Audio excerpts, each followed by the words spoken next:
10 AM na. Puntahan natin yung baboy. 26 days ngayon. Pagka 26 days update lang.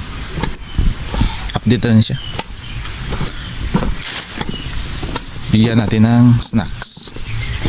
Mainit ngayon. Init. Andun yung baboy.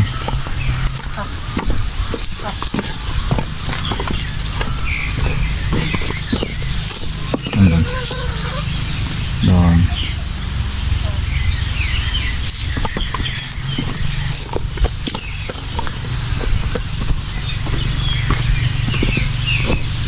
Andun sila sa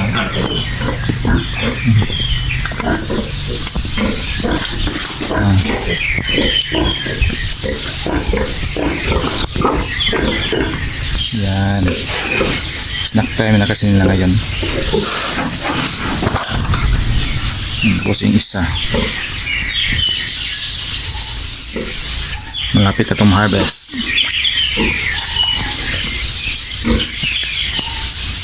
Meron pang feeds, hindi pa naubos. Mga tira-tira maliit, bigyan natin.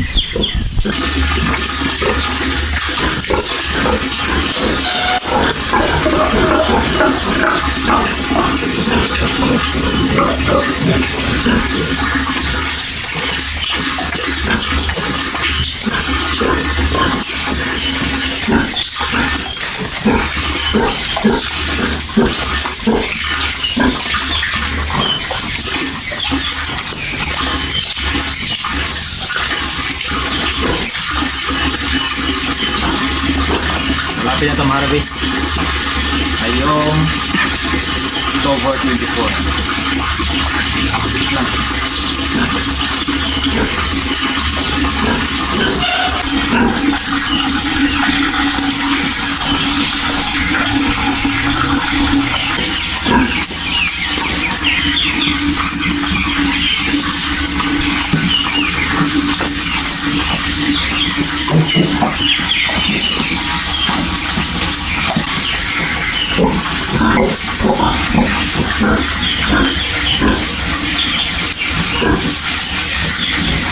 Snack time nila ngayon.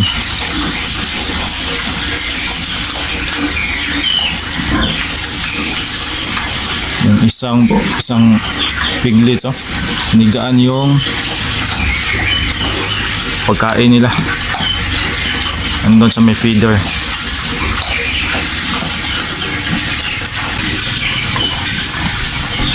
Merong malalaki doon. Meron din yung maliliit.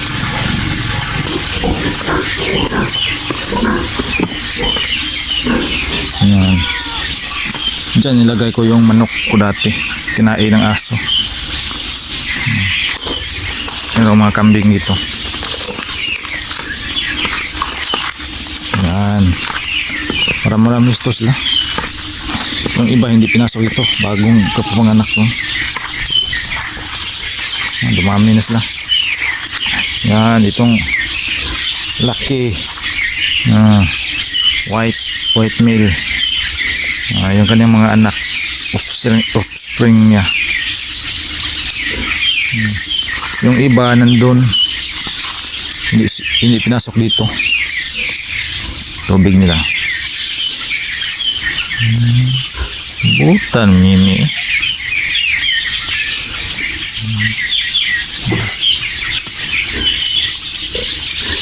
Higot na siya, kaya logos na siya. Logos ng gagagmay.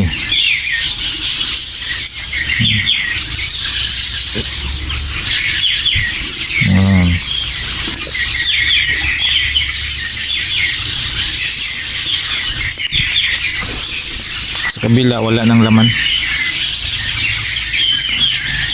Manok yan nilagay ko dati dyan. Ngayon wala na. Mayroong dalawang sako na bunot. Gamitin namin yan sa ngayong November 1, Kalagalag. Nagluto kami ng bingka.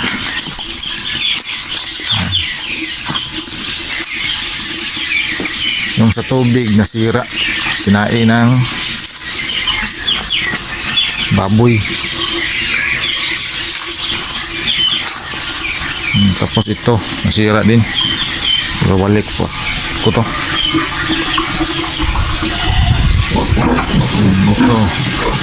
Ito yung buntis, yung male out, female yung pangalawang anak.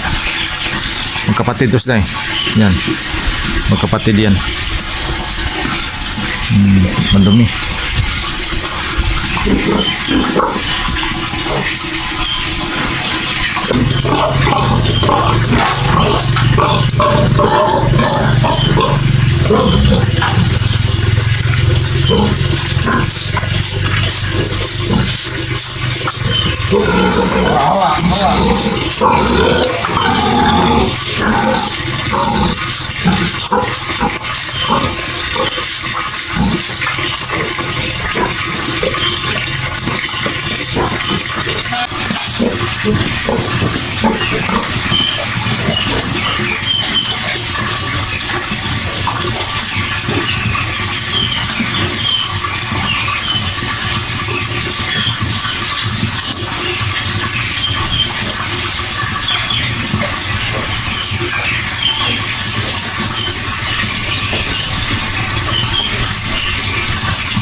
Kinuha ko lang yung mga kamagwangan ugaw.